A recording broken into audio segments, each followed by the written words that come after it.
This is going to be the video for the fog light install to end up with the halos, or even just LED fog lights that I sell on my kit for the website.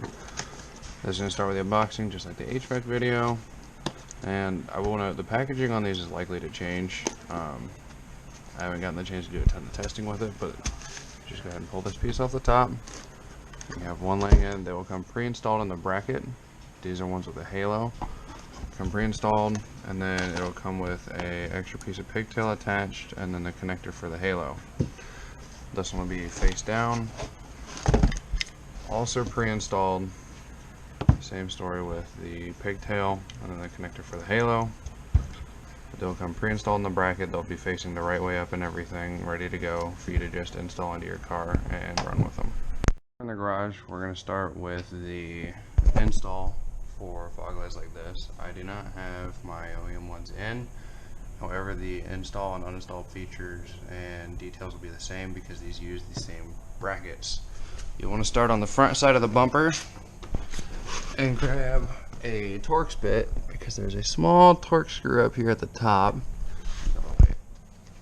and you'll need to undo that. You can see it up there just at the top of the bracket. There's a small Torx screw. You'll need to undo that so that you can proceed to tilt the light backwards and fit it out. On the OEM ones, you can leave that screw and everything in. You'll just make sure that when you go to remove it, you squeeze the front of the light backwards into the bracket and then pull it up. You'll take them up and then rotate them out. I'll show you that here in just a moment. So I've removed my bolt, as you can tell, because I can push that back further in, and the pieces will be sitting in the bracket. I also went through, for my install, I removed the wheel liner. You can see this right here is the back of the fog light. Just removing the wheel liner makes it easier. You don't have to take the car off the ground to get to everything. You can just turn the wheel, reach in. There'll be 7mm bolts dotted in here. There's one that'll be up there, one over here. I believe there's one further down over here that you'll have to grab, and then the 2 bolts for the plastics up here. And you should be able to reach in, seal things like the screw. You can just reach in and pull out. It'll be up at the top of the brackets. As you can see, right here where my hand is, this is where the screw and the spring will be. And the spring just fell further down in, but now that you can tilt that back, you want to go and grab a 10mm. I just use a 1/4 inch drive with a 10mm, and you'll go through. You don't even have to take these nuts here all the way off, you just have to loosen them. You'll go through, get them a bit loose. Same with this one.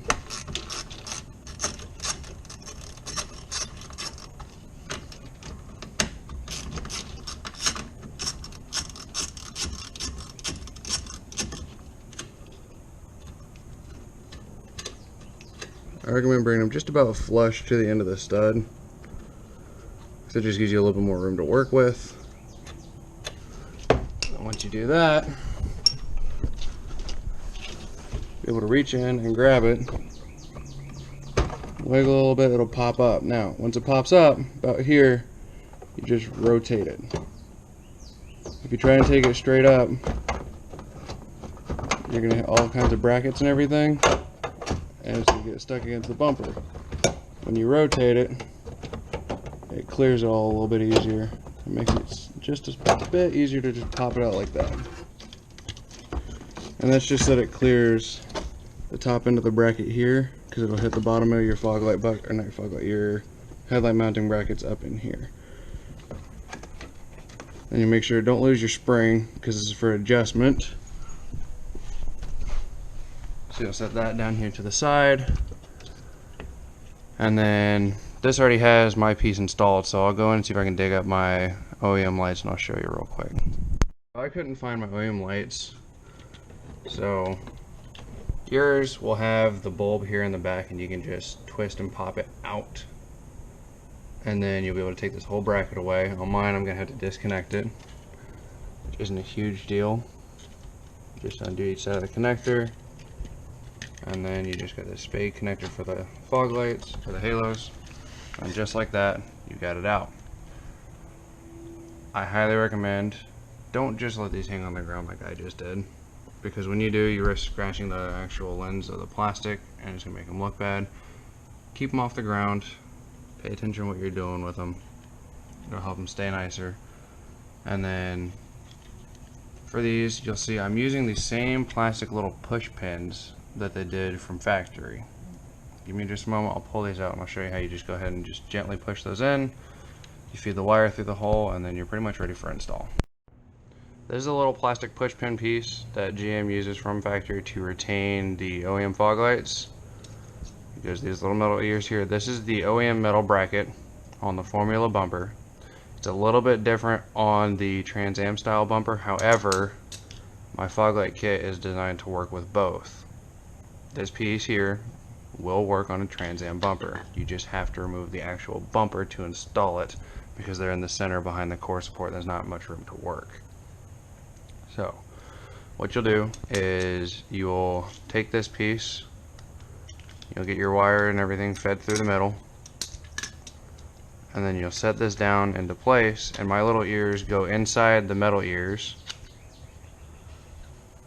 You'll get them lined up just like that, and then you'll go through, you'll take the pieces, you'll pinch them together, push them through, and then very gently, if you do this quickly you risk breaking things. You just very softly apply pressure, slowly feeds through just like that. We'll do the same thing on the other side. Lift them in, push it through, and then this piece, the little pin came out, so just line up the little keyway on it. Start pushing and just be gentle with it. If you can, support the back of the earpiece, like kind of pinch it together rather than just push on it. It'll pop in just like that, and then you're ready to go. You're retaining your stock adjustment with these, which is really nice, because when you cut up the old brackets and the old fog lights to make them work, usually people cut the top ear up here off, and then you don't have any adjustment with it, and it's just stationary, it's just there for looks. These will retain the stock adjustment and their functionality, and all you'll have to do is put this screw here in the front, slide this on. I recommend doing this after you'd install it on the car. However, it can be done beforehand. I'll go ahead and tighten it down all the way and give you an example of how to install it with that on there beforehand. So this is with the screw in there all the way. I highly recommend not doing this. It's going to be a bit more difficult to reach around and line it all up from the front and get it started. So if you're struggling with that, you can resort to doing this. But when you do this, you're just going to have to back it all the way out to adjust it, because as you can see, the bracket and the light are not parallel. The light's going to be pointed way up. It's going to piss off everyone on the road that you run into, because just anytime your fog lights are on, they're going to be shining right in their windows. And yes, these will be just bright enough to do that. So make sure that when you do this, you go through and you spin it back out. Get your lights adjusted. Make sure they're adjusted properly, so as not to have issues when driving that. And you'll actually, if you have it pointed up like this, you're not going to see these putting light on the road. You're going to see them lighting up all the trees and everything around you, which is what your headlights are for. Use these for your closer visibility on the road and get them adjusted properly. I'll show you here in a little bit kind of the cutoff beam. You'll be able to see it over here on the pink box and everything of how these are aimed rather than being like this, because I'll put them on the car like this, give you an example, show you what's wrong, and then I'll spin them back out so you can see what's closer to being right. So when it goes to installing this piece in the car, you still got the nuts on the back for the studs, which is great because it's going to make it nice and easy to install. You're going to come around over here and you'll take the piece, lay it sideways, so the top over here with the adjustment ear is pointed in towards the radiator. You're going to line it up and then just slide it over. You might have to do a little bit of wiggling if you hit anything metal. But then you're just going to rotate it and make sure you just keep the bumper on the other side. So if it falls down like that, that's no big deal. You can rotate it and pick it up, and then just make sure you kind of push it forward so that it falls down like that, and then it just clicks down into place just like that. You'll go through and tighten these down, and your light will be all installed. Here in a moment, I'll show you how to go through and repin so that you have a 9006 connector on your pieces rather than the factory one. I actually need to repin this one because you can see the connector on the front's here, and then this one's pushed back in there. I'll have to go grab a precision screwdriver, which is what you'll need because this tiny little rectangle spot here is where you need to push in. Then you can pull the pins out, and it'll be the same way on the OEM harness. And these harnesses are 180 universal, so if you get your positive and your ground backwards on here, it's no big deal. You'll just unplug it, flip it over, and plug it back in. It's just that easy. There's no guide pins in the actual fog light itself, it's just got the clips on the sides. So let me go ahead and tighten this down, go grab a precision screwdriver, and I'll show you how to go through getting this set up, and then we'll go to the adjustment point on this once we get it turned on. So I know we're on the engine side, or the engine base side of things now, rather than just up in the bumper. I will say, when you're repinning your harness, make sure you go through and disconnect your battery. You're going to be messing with electrical.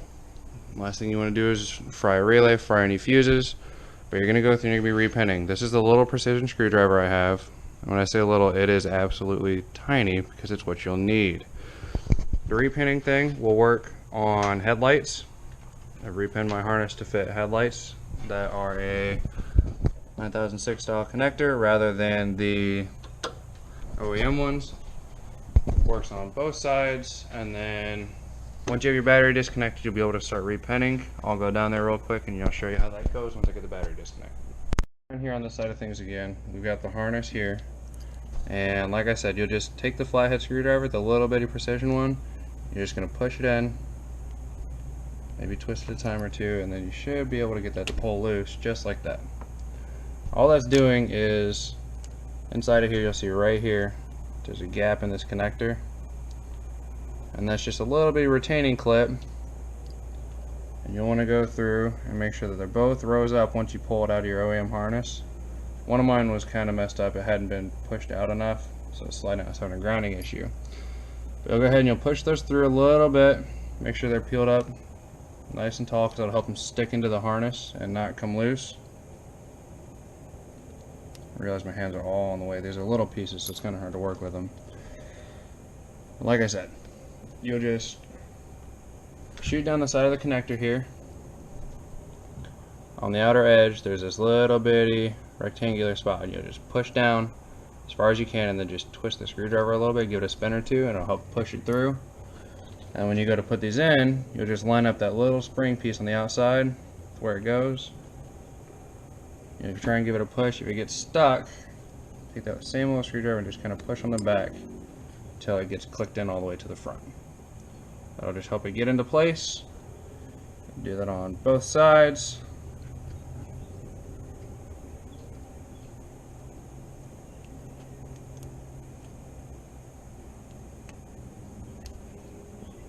It's not wanting to cooperate. Sometimes you'll have issues where they just don't want to work with you at all.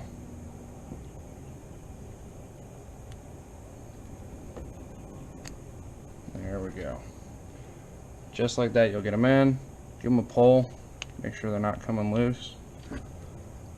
And once that's done, you'll go through and you'll plug them in. Now, the black on this is going to be your ground. Make sure you line it up with the ground on your actual fog light. So you can see the ground on the fog lights on the left, put your ground on the left for this connector, flip them in, clip them together, and then if you got the halos on there, you'll need to find somewhere to run that wire to. I ran it into my interior radio ignition signal. It's a yellow line for your radio, it just turns on when the key is on. So anytime my key is on, these LED halos are on. If you have a good battery, go ahead and do that. If not, it will be extra drain on the battery if the car is just parked. I also don't just sit in my car with it not running. I keep it on if I'm sitting there listening to music or anything. I'll have the car running so that it's not just draining the battery. The next thing you'll want to do is you'll just, if that's the case and you have the halos, you'll take your spade connector and you'll just connect it here to the fitting. And once that's done, I'll go hook up the battery We'll come back and we'll show you how to get these adjusted so they're not angled at the moon.